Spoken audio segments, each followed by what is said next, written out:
আজ তোমাদের সাথে ভীষণই টেস্টি একটা মাছের রেসিপি শেয়ার করছি। আমার আজকের রেসিপি কাজলি মাছের তেল ঝাল। বানানো খুবই সহজ, খেতে হয় অসাধারণ। গরম গরম ভাতের সাথে খেতে খুবই ভালো লাগবে। তাহলে চলো রেসিপি শুরু করি। তার জন্য এখানে আমি 300 গ্রাম কাজলি মাছ নিয়ে নিয়েছি। ভালো করে ধুয়ে পরিষ্কার করে নিয়েছি। একটু বড় আর টাটকা মাছ নিয়েছি। এখন মাছে দিয়ে দিচ্ছি অল্প লবণ, হলুদ গুঁড়ো 1/4 চা চামচ আর সামান্য লঙ্কার গুঁড়ো দিয়ে ভালো করে মেখে নেব। কাজলি মাছ অত্যন্ত নরম মাছ, তাই হালকা হাতে মাখতে হবে। এই মাছ খুবই সুস্বাদু মাছ। এটা বাঁশপাতার মতো দেখতে হয়, তাই অনেকে বাঁশপাতা মাছও বলে। মাখা হয়ে গেছে, এখন 5 মিনিট রেখে দেব। মাছটাকে একপাশে সরিয়ে রেখে দেব। এরপর একটা মশলা তৈরি করে নেব। বাটিতে দিয়ে দেব ছোট 1 চা চামচ হলুদ গুঁড়ো, ছোট 1 চা চামচ কাশ্মীরি লঙ্কার গুঁড়ো, লবণ দেব স্বাদ মতো, 1/2 চা চামচ জিরের গুঁড়ো, সামান্য জল দিয়ে মিশিয়ে নেব। এর মধ্যে খুব বেশি মশলা পড়বে না। কড়াইতে 4 টেবিল চামচ সর্ষের তেল দিয়ে দেব। এই রান্নাটা আমি সর্ষের তেলেই করব। এই কাজলি মাছ ভাজতে তেলটা একটু বেশি লাগে, রান্নাতে কিন্তু খুব একটা বেশি তেল লাগে না। তেল ভালো করে গরম করে নিতে হবে। তেল গরম হলে কড়াইয়ের চারিদিকে দেখুন এইভাবে ছড়িয়ে দিতে হবে, তাহলে মাছ ভাজার সময় কড়াইয়ের গায়ে লেগে যাবে না। তেল খুব ভালো করে গরম করে নিতে হবে। এবার লবণ, হলুদ, লঙ্কার গুঁড়ো মাখানো মাছ খুব সাবধানে তেলে দিয়ে দেব। এই সময় ফ্লেম মিডিয়ামে রেখে দিয়েছি। আমি অল্প অল্প করে মাছ ভেজে নেব।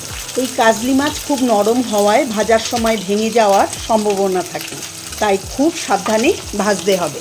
যদি এইভাবে মাছ ভাজা হয় তাহলে একটা মাছও ভাঙবে না।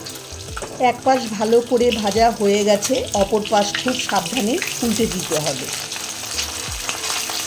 এখন উল্টো দিকটাও ভেজে নেব। মাছগুলো ভাজা হয়ে গেছে, তুলে নিচ্ছি। এই একইভাবে আমি বাকি সব মাছগুলোকে ভেজে নেব। সব মাছগুলো আমার ভাজা হয়ে গেছে। মাছগুলোকে এরকম করে ভাজতে হবে।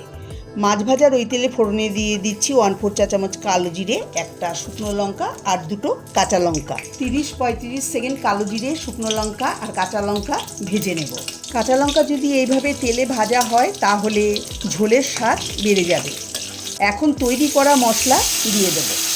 এখন 3-4 মিনিট লো ফ্লেমে মশলা কষিয়ে নেব। মশলাটা কিন্তু একটু ভালো করে কষিয়ে নিতে হবে, তাহলে ঝোলের স্বাদ অনেকটাই বেড়ে যাবে। এই কাজলি মাছ খুবই সুস্বাদু মাছ। এই মাছের হালকা পাতলা ঝোল সবচেয়ে ভালো হয়। মশলাটা কষানো হলে এর মধ্যে দিয়ে দেব 1 কাপ জল। জল এমন দিতে হবে যাতে মাছগুলো ডুবে যায়। ঝোল ফুটে উঠলে আগে থেকে ভেজে রাখা মাছগুলো দিয়ে দেব। হালকা হাতে মিশিয়ে নেব। নরম মাছ, মাছগুলো ভেঙে যেতে পারে, তাই হালকা হাতে মেশাতে হবে। দিয়ে দেব 2টো কাঁচা লঙ্কা চেরা। 3-4 মিনিট মিডিয়াম ফ্লেমে ঝোল মাছ ফুটিয়ে নেব। মাছ দিয়ে খুব বেশি ফোটানো যাবে না, তাহলে মাছ ভেঙে যাবে। এতে খুব বেশি ঝোল হবে না, আবার মাখো মাখোও হবে না। এতে অল্প ঝোল থাকবে। এখন এর মধ্যে দিয়ে দিলাম 1 মুঠো ধনেপাতা কুচি। ধনেপাতা দিলে স্বাদ এবং গন্ধ দুটোই ভালো হবে। ধনেপাতা দিয়ে মিশিয়ে 1 মিনিট হাই ফ্লেমে ফুটিয়ে নেব। এটা কিন্তু খেতে অসাধারণ হয়। গ্যাসের ফ্লেম বন্ধ করে দিয়েছি। এখন আমি গরম গরম সার্ভ করে নেব।